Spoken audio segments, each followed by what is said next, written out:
Hey guys, Ace Backer here. In this video, we're just going to have an informal talk about a certain life event, you moving out of a household. And this video is dedicated to a sibling, and I want to offer some type of guidance for you. And I want to act like I'm speaking directly to you, so I'm going to tell you this. Okay, you just moved out. You don't know what to do. You don't have your driver's license. You don't have a savings account, a bank account. You don't have a credit card. You don't have anything. You have a place to stay and a job. Okay, that's fine. We're off to a good start. You have a job. You have a place to stay. That's pretty important. In terms of getting your vehicle and transportation situated, I think that it's more important for you to actually get your driver's license first. In the state that you're in, a driver's license test should range from $50 to $100 depending on what office you choose. That's probably going to be the most important. And we're going to make a list here. You need to get your driver's license. You need to get a checking account, a savings account, and then you also need to, these two are a little bit separate, but they're going to help benefit you in the future, a credit account or a credit card and a investing account. So those two will act as something to set yourself up for the future. And they can be a little bit complicated if you don't know what you're doing, but that's what I'm here for. So driver's license is most important, right? After that, you can go ahead and get your car registered. So you have transportation, get insurance. Bank account, I guess would be number two. You can open up a bank account, put all your cash in there, and you'll officially have it. You'll get a debit card with it. When you sign up for a bank account, they might ask for some sort of residence proof, so make sure you have some forms of identification. Some banks will charge you monthly if you don't keep a minimum balance. I think like Bank of America, their cheapest plan will charge you like $5 a month or something like that. Personally, I have a bank account and a credit union account, and I've seen a lot cheaper fees with my credit union account, but of course credit unions aren't available everywhere. That's the downside to them. But they are, in my opinion, a little bit better than banks when it comes to fees. So for your savings account, you probably want to open one up through the bank that you have a checking account with. That way you can transfer the funds directly. But if you don't, that's fine. You can always connect your bank account to a separate savings account. And you want to put money in there that you're saving up for, maybe like health expenses, for fixing your car. Maybe you want to take a vacation, right? But you don't want to jumble it all up and you don't want to throw your money into a savings account just to keep taking it out every month. That's going to be a bad habit to make. So you want to make it a good habit of having some longevity in your thoughts for that savings account. Okay, how long am I going to keep my money in this savings account? For how many months, So, I don't know. You want to take a month off of work. How much is that going to cost you, right? Remember these three things: rent, food, and gas. Or transportation, sorry. Rent, food, transportation, in your case. What is the cost of that for you? What do you eat every day? What do you eat a week? And that's where you're going to need to get this Clever Fox planner. I promoted this a lot in the last video. I'm going to link it down in the description with an affiliate link. If you don't want that, that's fine. Go look it up on Amazon. It's $15. Clever Fox planner. And basically you can map out what you're spending each day on here, what you need to do. And in your case, because you're still kind of a kiddo, in my eyes, you'll always kind of be a kiddo. You want to take it easy. Don't feel like you have to do this whole list in one day. You can reference this video anytime you want. You can do, a good habit would be maybe doing 2 things from the list a week, maybe trying to do like 1 a week, like to get started and get yourself situated, because I know everything's still so fresh. So basically, a credit card will help you build up your credit score. You'll be able to take out more loans in the future, and I think you can get cheaper car insurance. I think that's a factor, and I don't know if it actually has any play in terms of getting a job, because there's certain jobs out there that I think check your credit score, like those very high. I don't know. I'm not entirely sure about that, but I heard a rumor. Honestly, I'm not too sure, but I think that having a good credit score isn't a bad thing. So you can always get like a credit card with a $500 limit, to start. And of course, just practice using maybe like $20 a month on gas or something. A good first credit card to have would probably be my lowest charging credit card right now is through a credit union. And I think if I were to tell you to get a credit card, I'm trying to think of the best one that I've had, or one of my favorites that I have right now currently that kind of is just easy to use. I guess my Apple credit card is pretty good, just because it's available in your Apple Wallet. You can have a physical one, and then you get cash back. They can transfer directly to your bank. So that one's not too bad. That's kind of one of my favorites, and I think that it would probably benefit you to get one after you're done with everything else. So when it comes to a savings account, right now I'm using my savings account I just calculated, okay, this is what I spend each month to have a minimum to survive, right? Rent, food, transportation. And I built up my savings account to last me like 3-5 months, some crazy factor. And you want to build that up because you'll get more confidence mentally to do whatever you need to do. And I know you want to blow your money on a car, and I think that's a terrible idea to buy some expensive car or pay a ton in insurance. I'm telling you right now, you do not want a car for you, especially for something like your first car. You do not want something that's above $5,000. Maybe $8,000 would be okay, but anything above that is pushing it. If you got to take out a loan to get your first car, it's a terrible idea. Well, I take it back. I'm sorry. If it's just above that threshold of $8,000, I don't think it's worth it for you for your first car, because the more expensive your car is, the more expensive the repairs are going to be, the more expensive the insurance is going to be, and overall, the more it's going to drain on your total income over time. Sure, you might think it's cool to have, I don't know, a Corvette, or something crazy for your first car, but in the long run, especially given the area that you're in, I think that people will mess with your car or vandalize it. And I don't think it's a good idea, because it's just going to be racking your brain every day. You're going to have mental worries every day about like, oh my God, my car is going to get taken. Me, I have a beater right now, right? My car is probably worth anywhere from like $2,000 to $3,000. It's not the best car in the world, but it gets me from point A to point B. That's what matters for your car. It gets me from point A to point B.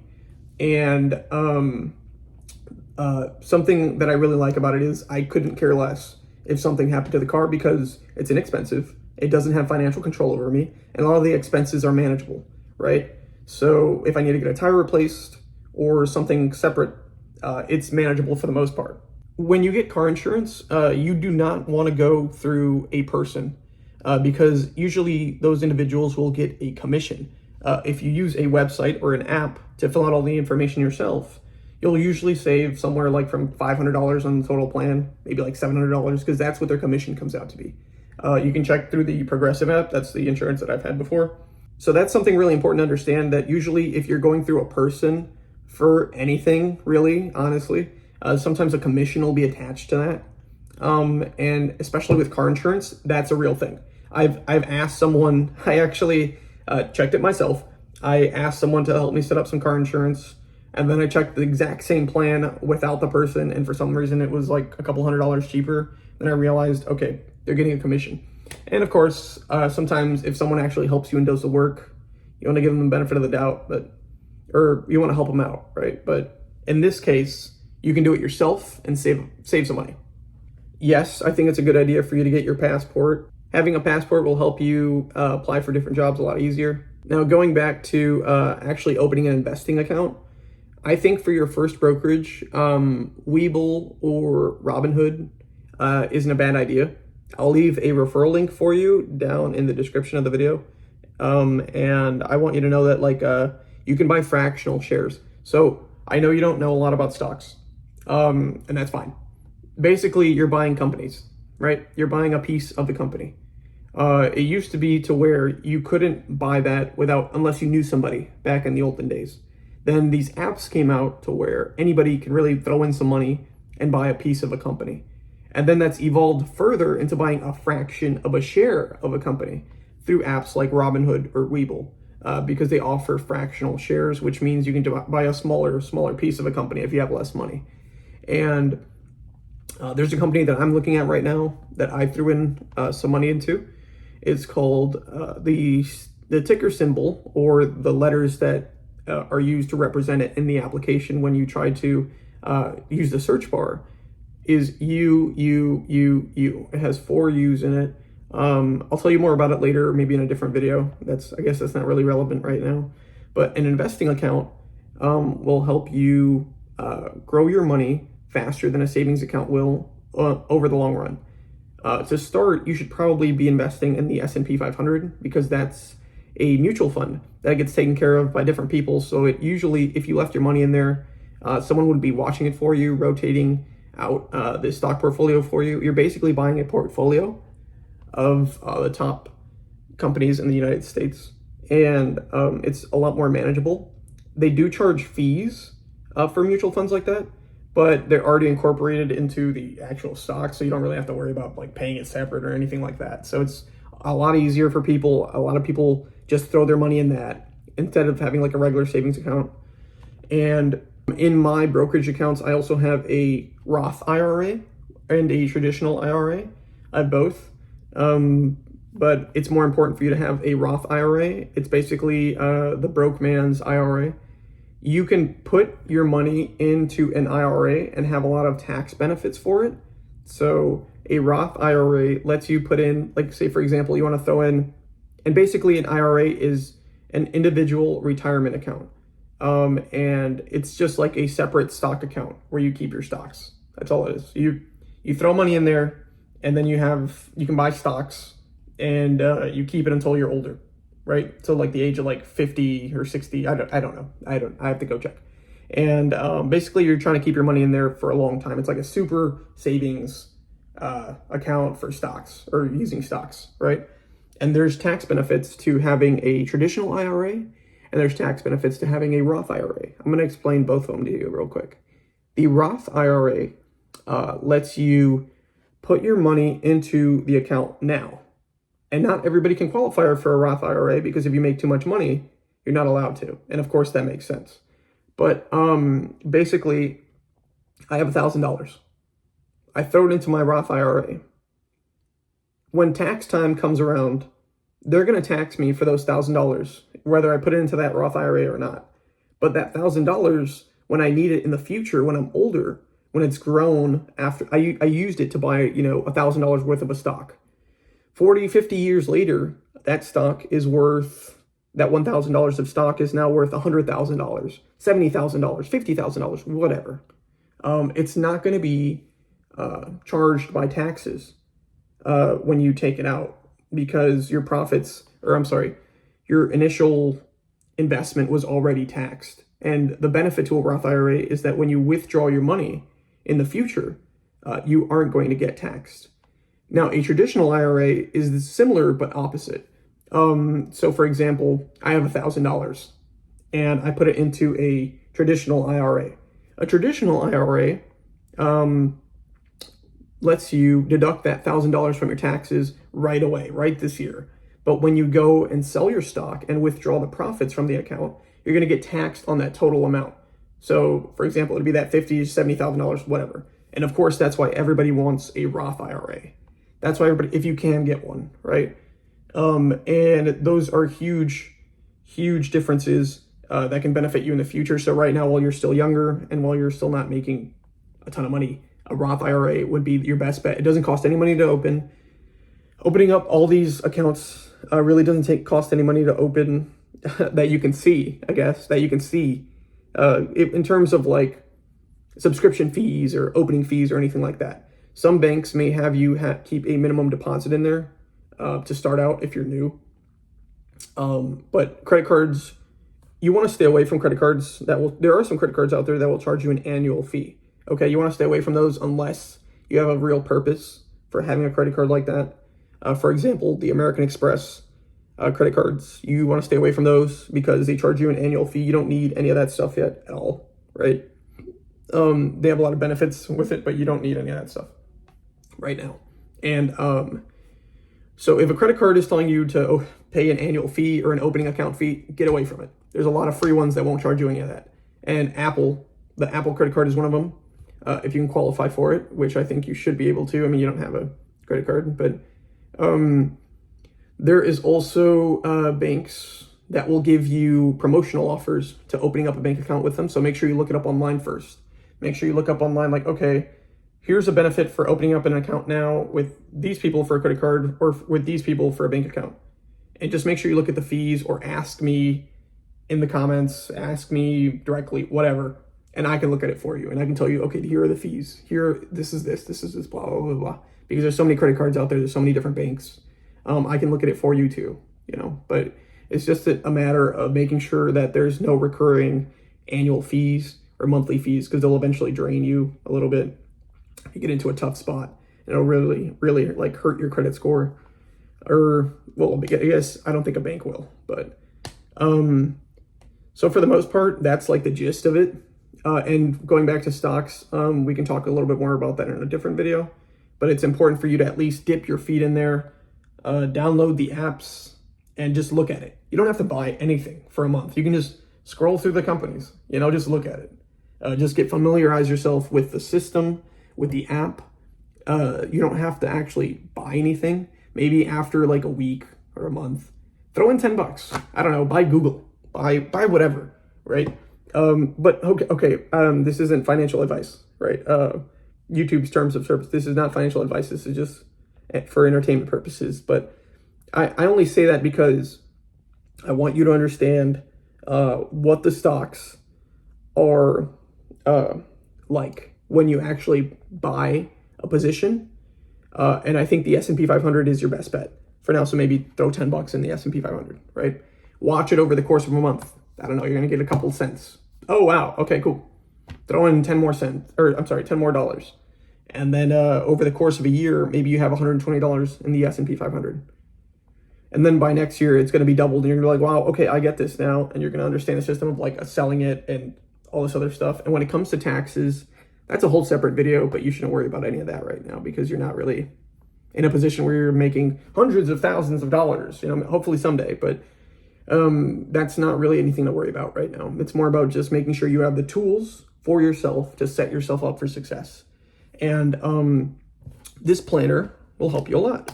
Planning out important events for yourself, such as opening up these accounts and having control of it over your phone, and disciplining yourself in a way to where it's benefiting you and you're actually taking control of all these accounts to set yourself up for success.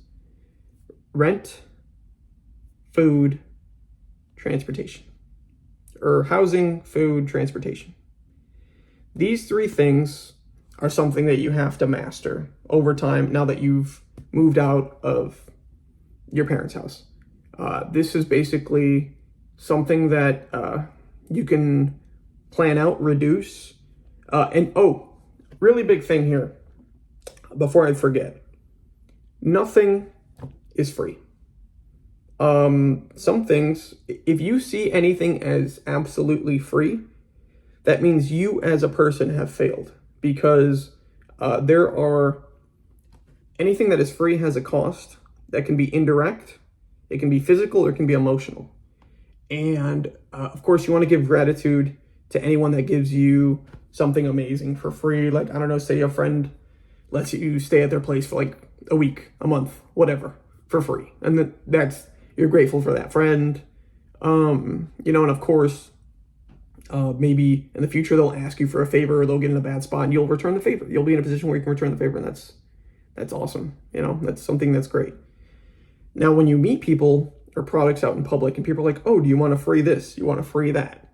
Just keep in mind that there's always a benefit or a motive to a lot of people. So if someone's standing outside giving out wristbands, right, for their company, it's a marketing tactic. They're getting a tax write-off. But also, you get a cool wristband. I'm not trying to ruin it for you or anything, but just try to keep it in mind that there's value in every action and every product and everything that anybody does that's promoted as free. So for example, this video, no one's paying me to do it, right? This channel's not monetized. Am I doing it for free? Not exactly, because I feel like this is going to be a good reference video for yourself. So there's value in that. And you have to find the value in everything that is quote unquote free, and or the cost, because some things have a cost. For example, social media. these companies will grab all your data and sell it. And then they'll be able to promote advertisements to you that are very, I don't want to say manipulative, but they're very falling into your category of something that you would buy and maybe push you to make a purchase. I don't know. I don't know what to call it anymore, really, honestly, because social media is just so crazy nowadays. But I just wanted to make sure you were aware about that too.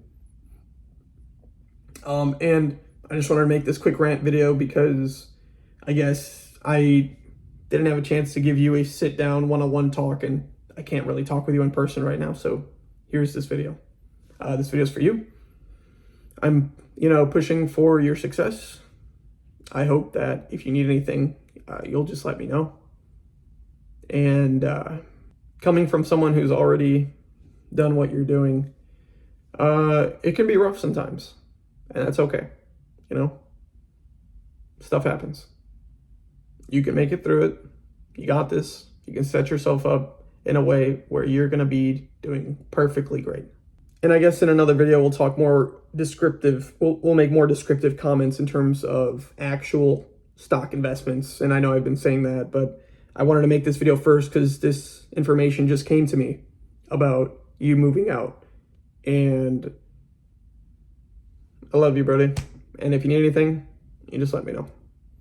I'll keep it real, and we'll just have a chat, honestly. And to everybody else watching this video, I hope this video offered you some value, I guess, or maybe it didn't. I don't know. Smash that like button though, and if you have any questions, just comment them down below, and maybe we'll dive deeper into them. And hopefully you just remember to keep your peace, have a mental fortitude and plan for yourself and a structure that will keep pushing you forward.